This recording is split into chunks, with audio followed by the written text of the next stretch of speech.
발달이 예측 가능한 불변적인 변하지 않는 순서에 따라서 진행이 된다고 봤습니다. 그래서 변화를 예측이 가능하다는 거죠. 아동의 발달이 뭐 처음에는 기다가 걷다가 뛰다가 이런 발달이 있듯이 이런 예측 가능한 불변의 순서에 따라서 아동이 발달이 되지만 어쨌든 이러한 불변적인 어떤 순서는 반복적인 연습과 모방을 통해서 이루어진다라고 보았습니다. 그래서 행동주의 핵심 이론은 외적 환경을 적절히 조직해야 된다는 거죠. 외적인 환경.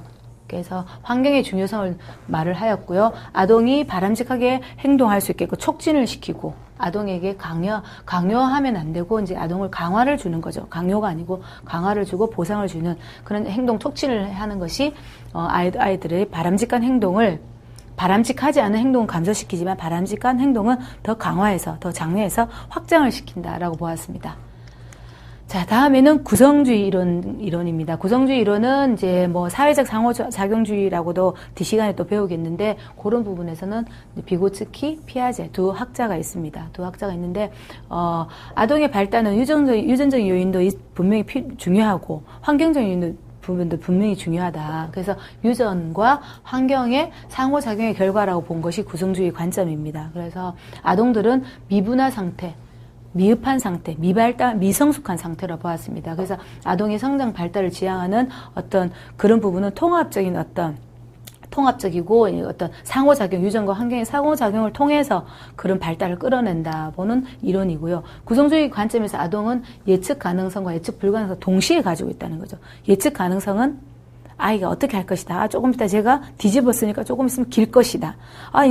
기었으니까 이제 뭐 12개월 정도 되니까 자꾸 일어나서 걸을 것이다. 예측 가능이 있는 거고, 예측 불가능. 아이마다 개인 성향이 다르고, 개인 발달이 다르기 때문에, 어떤 신체 발달 역시 다르고, 환경적인 발달이 다르기 때문에, 이런 요인이 다르기 때문에 예측 불가능을 동시에 가지고 있지만, 이런 부분을 가능성과 불가능성을 합하여서 아이들 발달을 끌어내줘야 된다. 구성을 해줘야 된다는 거죠, 구성. 그래서 이런 유전적 요인과 환경적 요인을 잘 구성을 시켜준다라고 보았습니다. 그래서 아동은 주변 환경과 상호작용을 통해서 자발적으로, 이 앞에서 계속 보시면 자발적, 능동적 이렇게 이런 단어가 많이 나옵니다. 근데 이 부분은 여러분들이 현장에 가셔서도 아이들한테 자발적이 아니고 수동적으로, 교사 개입적으로, 교사 지지적으로 활동을 절대 제시를 하시면 안 됩니다. 그래서 아동은 자발적, 능동적으로 학습을 할 수 있다고 봅니다.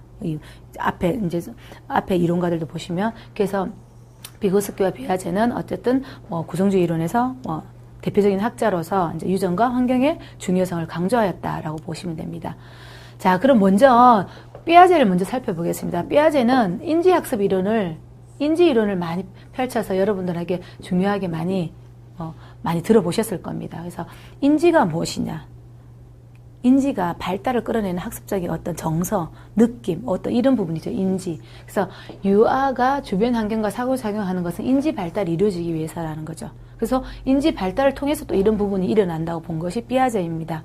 피아제의 언어 발달은 인지 구조, 인지 발달에 의해서 이루어지고, 이런 언어 발달을 통해서 피아제는 아동의 발달이 이루어진다고 본 겁니다. 그래서 유아의 인지 발달은 유아의 언어 발달을 결정짓는다고 보았습니다. 그래서 아이가 인지 발달이 빠른 아이들은 말을 잘할 것이고, 말을 잘하는 아이들은 인지가 빨리 일어난다고 본 거죠. 그래서 이제 유아의 조기 언어 일반적 발달은 만지고, 듣고, 보고, 냄새 맡으면서 만져보고, 듣고, 이게 뭡니까? 감각이죠.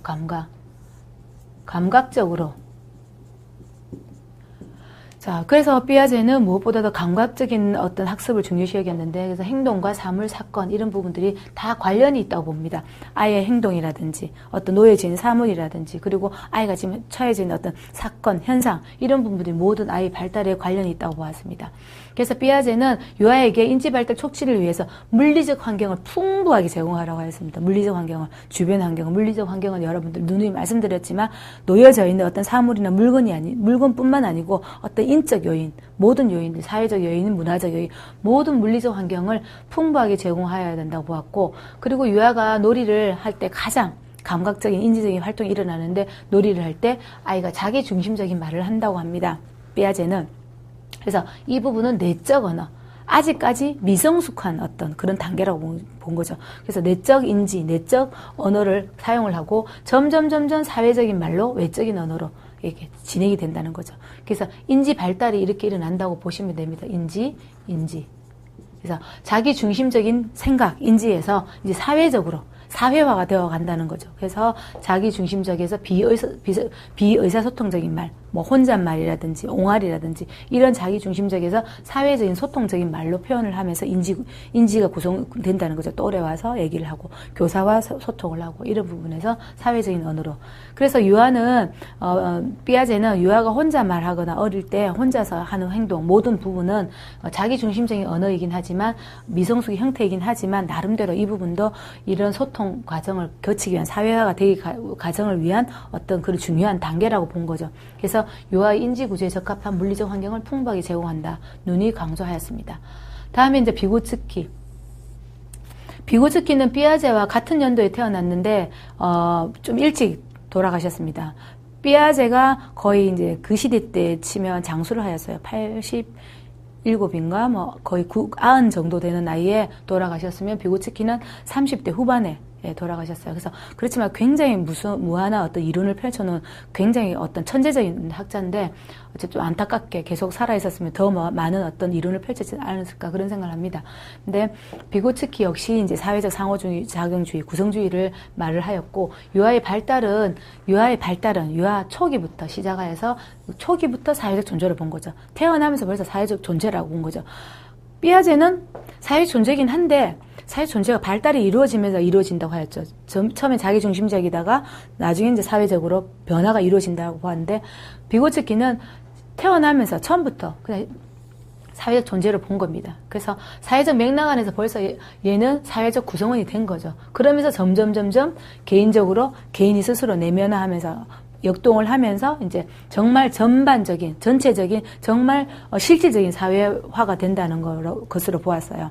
그래서 비고츠키는 사회적 언어, 그러니까 사회적 언어가 벌써 태어나면서 옹알이라든지 뭐 쿠잉이라든지 한단 언어가 벌써 사회적 언어로 외적 표현으로 본 겁니다. 그러다가 자기 중심적 언어에서 내적 언어로 진행된다. 이 내적 언어가 삐아제가 말한 외적 언어와 같은 맥락입니다. 조금 바뀌어서 이렇게 뭐 이론을 펼치긴 했지만 어쨌든 문맥상 내부 구성은 어떻게 보면 같은 맥락으로 보시면 됩니다. 그래서 내적 언어가 속으로 어쨌든 자기가 이 사람, 이 부분에서 어떻게 얘기할까? 나 저 친구랑 놀고 싶지만, 이 시기 때는 그냥 마음대로 장난감을 뺐거나, 자기 혼자서 놀거나, 자기 중심적이었다면, 내적 언어를 통해서, 내면을 통해서, 나 저 친구랑 놀고 싶은데 어떻게 표현하지? 하면서 사회화 과정을 더 겪는다는 그런 내용을 이제 얘기를 하였고, 그래서 성인과 또래의 지원에 의해서 잠재 수준, 그리고 잠재 수준을 끌어낼 수 있는 어떤 발달 영역, 근접 발달 영역을 파악을 하여서 비계를 설정을 하라고 하였습니다.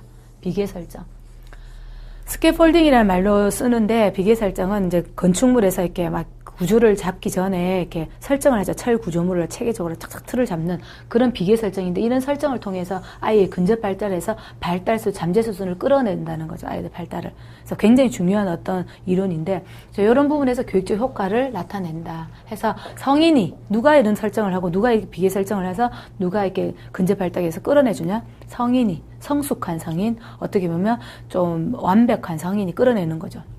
그래서 성인의 역할로 유아들을 격려해주는 거예요. 성인이 칭찬을 해주고 격려해주고 동기유발, 상호작용. 그래서 약간 이때는 아이 발달 수준에서 약간 조금 높은 단계를 끌어내주는 어떤 그런 역할이 필요하다고 보았습니다. 그 동기유발을 시켜주고 상호작용, 끊임없는 상호작용이 필요하다 보았습니다.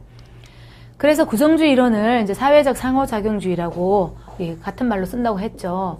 그래서 아동 발달의 기본 원리를 구성주의 이론에서는 주변의 사회적 맥락 속에서 그리고 사회적 지식, 사회적 지지를 통해서 구성된다고 보았습니다. 그리고 아동의 발달은 사회적 맥락과 분리해서 생각할 수가 없다라고 보았고 학습은 발달을 이끌어낸다. 아이가 인지 발달인지 아니면 다른 발달, 여러 발달은 모든 발달은 학습은 발달을 이루어낸다고 보았던 관점이 구성주의 관점입니다. 이렇게 그래서 심리학적, 철학적 기초로 이론을 바탕으로 살펴보았습니다.